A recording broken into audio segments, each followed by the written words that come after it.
नमस्कार, मैं डॉक्टर राकेश पाठक।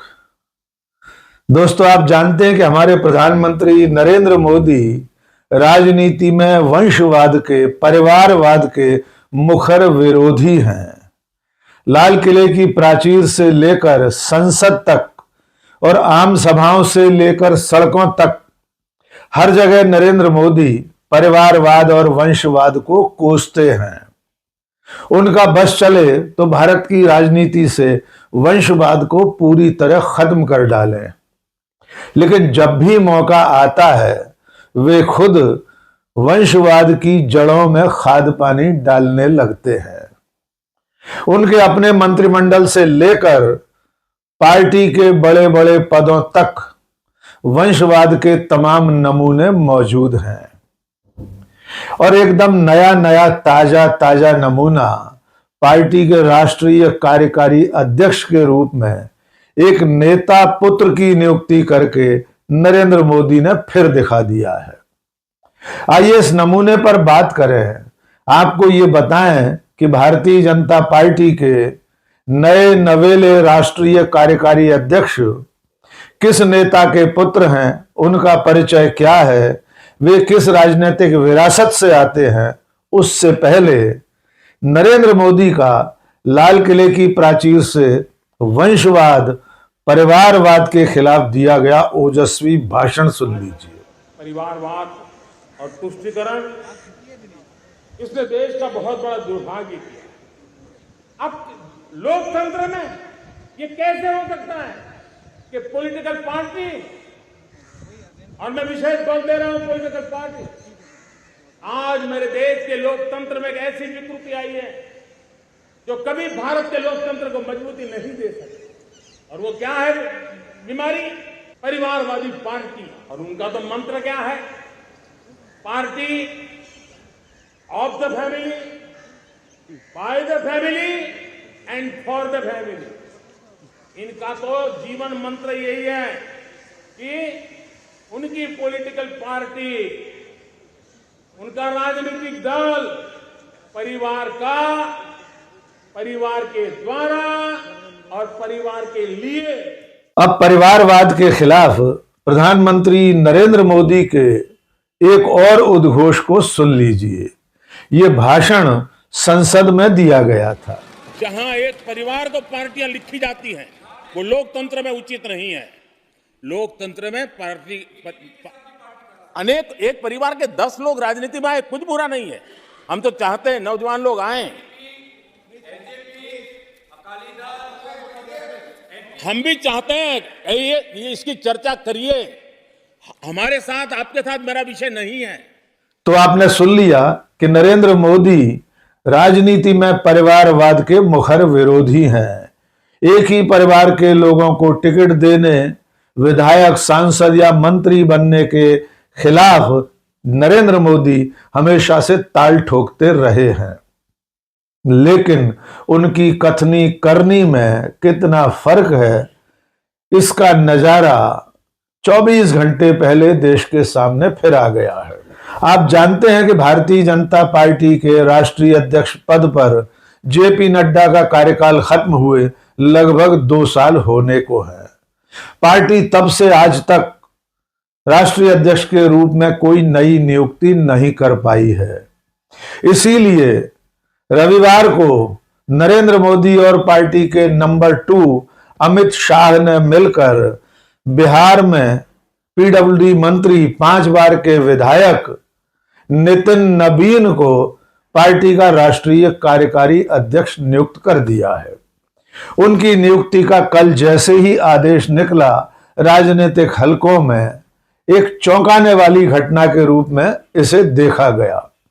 निश्चित तौर पर जितने नाम पार्टी के अध्यक्ष के रूप में चल रहे थे, उनमें से किसी भी नाम को मौका न देकर एकदम नए नाम पर मोदी शाह ने मुहर लगा दी।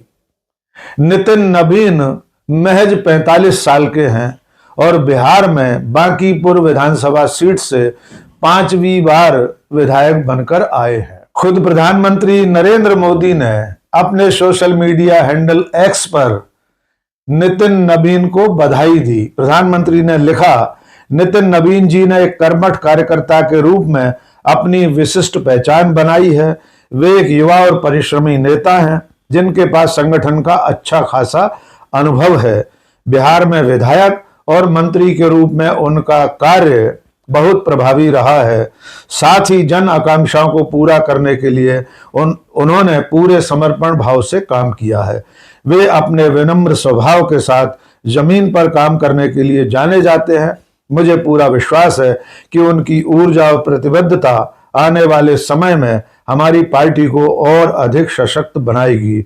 भाजपा के कार्यकारी अध्यक्ष बनने पर उन्हें हार्दिक बधाई। नितिन नवीन की नियुक्ति के साथ ही निश्चित तौर पर मोदी और शाह ने अपने सरप्राइज एलिमेंट को कायम रखा है।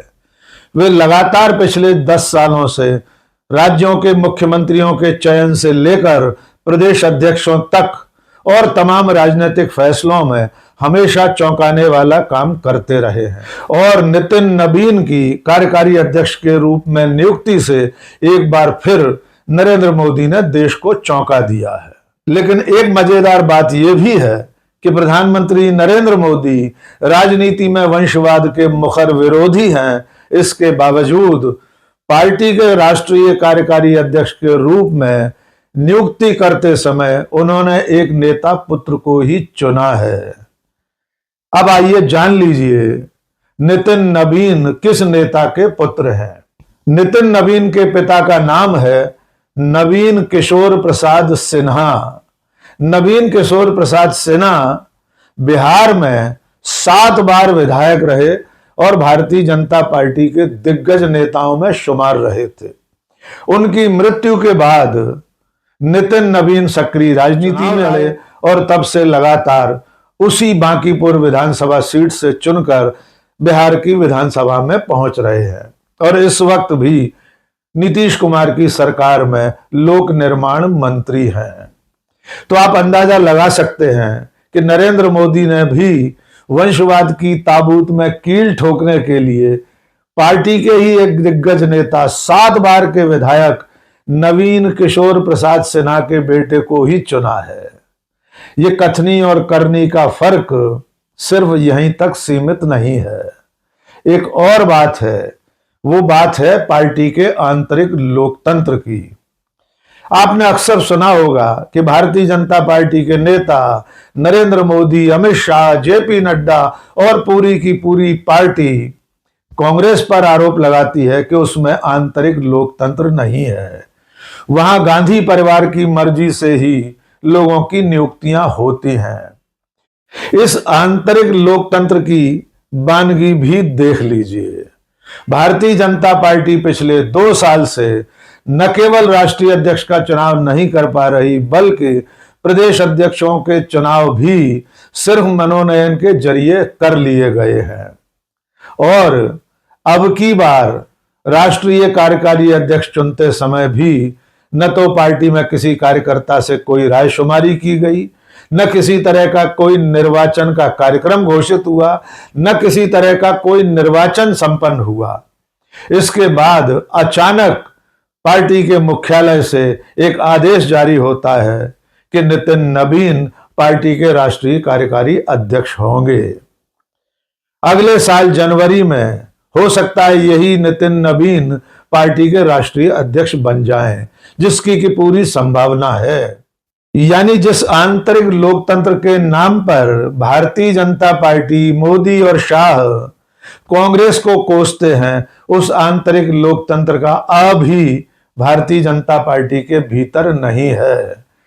पार्टी के सारे फैसले मोदी और शाह पर्ची से करते हैं।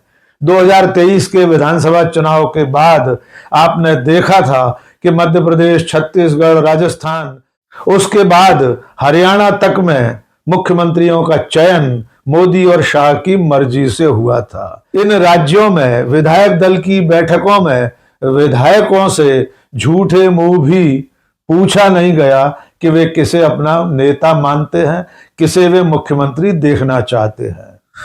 तो आप समझ सकते हैं कि भारतीय जनता पार्टी के भीतर आंतरिक लोकतंत्र दूर दूर तक दिखाई नहीं देता और जिस वंशवाद का विरोध नरेंद्र मोदी लाल किले से लेकर संसद तक करते हैं, उसी वंशवाद को मौका आने पर वे खुद न केवल खाद पानी देते हैं बल्कि बड़े बड़े ओहदों पर बिठाकर ऐसे पुत्र और सुपुत्रियों को नवाज रहे हैं जिनके पुरखे बड़े बड़े पदों पर रह चुके हैं।